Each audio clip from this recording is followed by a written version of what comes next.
Oke, teman-teman, syukur alhamdulillahirabbil alamin. Hari ini pemulangan jenazah Nurul Laili atau Laila akan dilakukan nanti pada jam 2 penerbangan dari Hong Kong ke Surabaya dan akan dijemput oleh ambulan secara langsung dihantarkan ke Banyuwangi. Jadi buat teman-teman, saya secara pribadi ingin mengucapkan banyak-banyak sekali terima kasih kepada teman-teman semuanya, para donatur khususnya yang ada di Singapura. Terima kasih sekali yang ada di Hong Kong, Makau, Malaysia, Taiwan, Jepang, Korea, Belanda, Amerika, Italia, London, Kanada. Saya tidak bisa sepil satu persatu. Saya ingin mengucapkan banyak-banyak sekali terima kasih dan terima kasih kepada teman-teman yang ada di Hong Kong telah berusaha semaksimal mungkin untuk memulangkan jenazah almarhum Nurul yang notabene adalah kaburan saat berada di Hong Kong. Di balik maraknya ajakan kebencian terhadap saya, ajakan memboikot saya, ajakan untuk menertawakan saya, bahkan ajakan untuk mempermalukan saya. Ternyata Tuhan ingin menunjukkan bahwa sesuatu yang kita lakukan dengan ikhlas akan mencari jalannya sendiri. Cuman saya ingin berpesan sekali lagi buat teman-teman yang saat ini menjadi kaburan di negara manapun. Pesan saya, satu hal, jika kamu masih hidup saja masih merepotkan orang lain, apalagi meninggal dunia. Dan saya selalu ingatkan bahwa jenazah itu membawa auranya masing-masing. Ada jenazah yang auranya cepat-cepat ingin pulang, ada aura jenazah yang tidak ingin pulang. Kenapa? Mungkin masih ada misinya yang belum komplit, atau kebenciannya, ataupun apapun. Dan untuk jenazah Nurul bisa dikatakan 1 bulan lebih, dan kalau dibandingkan dengan jenazah-jenazah yang lainnya, kondisi jenazahnya sedikit kurang baik, tetapi lebih baik dibandingkan dengan Larasati.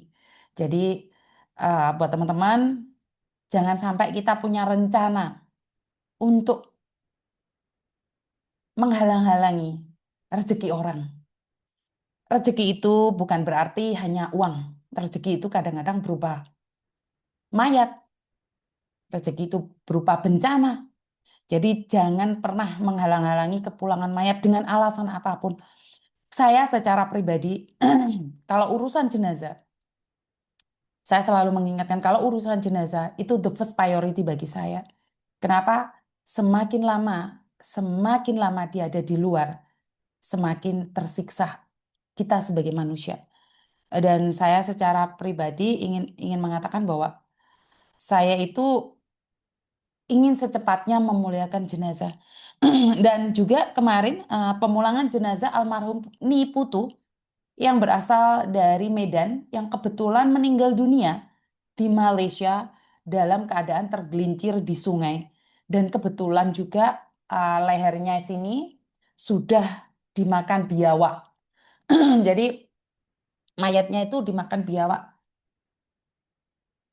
Saya berterima kasih pada admin saya yang tidak takut dengan apapun yang ada di WA saya. Dan di situ saya melihat bahwa admin saya pasti terkejut setiap kali melihat jenazah, setiap kali melihat jenazah yang tidak utuh lagi, jenazah. Tim saya khususnya yang ada di Jember itu seringkali melihat jenazah matanya jatuh, matanya hilang, atau telinganya hilang, tangannya hilang. Dan kebetulan tim saya yang ada di tim saya inti itu mereka itu tidak pernah berani menyebarkan foto ataupun video yang tidak layak. Jadi ucapan terima kasih saya sebesar-besarnya pada teman-teman yang mau bergabung bersama saya dalam bentuk apapun. Satu hal, ayah saya pernah bercerita, saya melihat cerita ini sekarang relevan dalam hidup saya. Ayah saya selalu bercerita, ada orang yang belajar berenang, dia belajar teorinya saja. Dia belajar mengamati teorinya, melihat caranya, bagaimana caranya berenang. Tetapi dia sama sekali tidak pernah menyentuh air. Sama sekali tidak pernah berenang di kolam. Tidak pernah sama sekali berenang di sungai. Tetapi dia ahlinya teori bagaimana caranya berenang. Saya dulu tidak paham dengan kata-kata ayah saya. Apa sih yang dimaksud oleh kata-kata ayah saya ini? Apa hubungannya dengan kehidupan? Dan sekarang saya paham ternyata. Yang dimaksudkan oleh ayah saya adalah teori penting, tetapi praktek lebih penting. Karena saat kamu ada di sungai, teori itu kadang-kadang nggak bisa dipakai. Di dalam kehidupan nyata, teori itu kadang-kadang nggak bisa dipakai. Karena di teori tidak dijelaskan ada buaya, ada ular, ada apapun. Yang mereka tahu hanyalah teori tutorial bagaimana caranya berenang. Jadi sekali lagi, hidup ini butuh praktek. Kamu bagaimana caranya berenang? Katanya, kamu ahli dalam berdebat untuk berenang, tetapi kamu tidak pernah menyentuh air. Maka apa yang terjadi? Satu hal, baca, baca, baca. Baca teori bagaimana caranya berenang. Tetapi saat kondisi kamu benar-benar ada di air, kamu kelihatan hanya bisa berteori saja. Tentang pemulangan jenazah, saya tidak mengatakan bahwa saya ahlinya dalam hal ini. Cuman saya belajar prakteknya dari tahun 2012 kalau tidak salah. Di mana saya memulangkan jenazah itu untuk anak-anak Filipina karena saya dulu adalah agensi Filipina. Waktu itu saya belajar tentang pemulangan jenazah, saya nggak tahu, saya takut dan tentunya sangat meribetkan sekali. Makanya di komen-komen ada yang mengatakan, emangnya gampang mulangin jenazah? Ya itu yang saya maksud.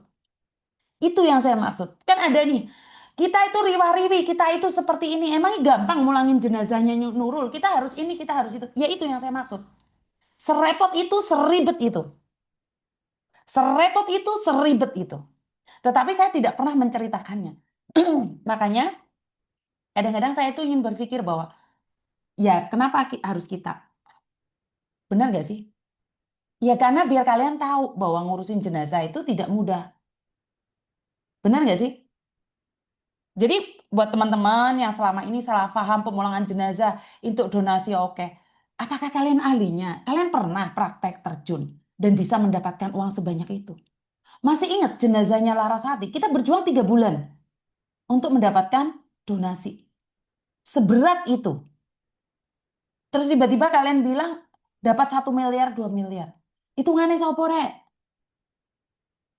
Paham maksud saya? Jadi saya ingin mengucapkan sekali lagi terima kasih buat teman-teman yang sudah ikut ribet, ikut eh, sholat jenazah kemarin. Saya ingin ucapkan terima kasih. Saya mewakili keluarga karena kebetulan keluarga pasrahnya sama saya. Dan saya juga ingin berterima kasih kepada masyarakat Banyuwangi, khususnya pemerintahan yang ada di Banyuwangi, BP 3, BP4MI Banyuwangi, Disnaker yang ada di Banyuwangi, Bupati, Wakil Bupati, Pak Kepala Desa, Pak Camatnya juga yang begitu luar biasa. Wong Osing keren. Jadi saya mendapatkan sambutan yang sungguh luar biasa sekali dari masyarakat Banyuwangi saat itu. Saya detik-detik mau pulang ke Jakarta dan akan pulang ke Hong Kong. Teman-teman ada yang nanyain Miss Juni apakah pulang ke Banyuwangi? Tidak, teman-teman. Karena setiap jenazah yang dipulangkan itu belum tentu saya bisa ada di Indonesia. Karena kebetulan waktu itu sebelum Mbak Khalifah meninggal dunia, saya memang udah planning untuk pulang ke Indonesia. Cuman saya tunda 1 hari, harusnya hari Senin. Karena hari Senin itu sidang jenazahnya Mbak Khalifah. Waktu itu saya nggak jadi pulang. Jadi saya pulangnya di hari Selasa. Jadi tidak semua jenazah saya harus ikut pulang. Saya tidak ada kepentingan dengan jenazah. Karena setahu saya setelah memulangkan jenazah, saya nggak ikut campur lagi. Kecuali saya memang ada di sana. Saya ikut takziah ke sana. Jadi buat teman-teman, saya hanya belajar satu hal. Hidup ini teori boleh, tapi praktek itu penting. Karena pada dasarnya hidup ini bukan berdasarkan katanya orang. Jadi Semangat buat anak rantau, saya tidak peduli statusmu, tetapi ingat, kamu harus peduli dirimu sendiri. Halo, Assalamualaikum. Halo. Assalamualaikum, Miss. Waalaikumsalam warahmatullahi